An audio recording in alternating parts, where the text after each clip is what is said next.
Richmond has a big weekend coming its way. The annual Millstone Festival begins tomorrow afternoon, but they're also celebrating a milestone birthday and a piece of Kentucky history being dedicated to the city. WKYT's Lucy Bryson was in Richmond today to see how they're preparing for Saturday.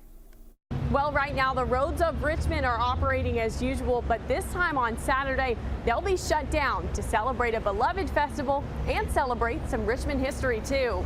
The whole city is buzzing and in preparation for Millstone tomorrow. It's the third year for Richmond's Millstone Festival, a festival celebrating, well, exactly what it sounds like. If you realize how important mills were in our history and in the economy, if you didn't have flour, you didn't eat.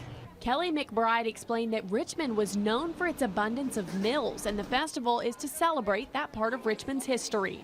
But it's not the only thing they're celebrating. A historic landmark named after Daniel Boone's brother, Squire Boone, is being dedicated to Richmond during the festival as well. In May of 1769, Daniel Boone went on a hunt through Kentucky and left behind his brother. On Squire's way to find Daniel, he passed through Madison County. When Squire left, he and Daniel made an agreement that when Squire came back, that he was coming back on a certain day.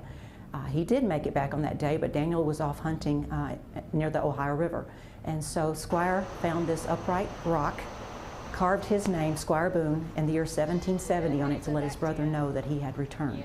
The landmark will remain in City Hall and have a grand welcome to its new home Saturday. We're opening up the party to everybody. Come get a little taste of that history of Millstone Festival. In Madison County, Lucy Bryson, WKYT.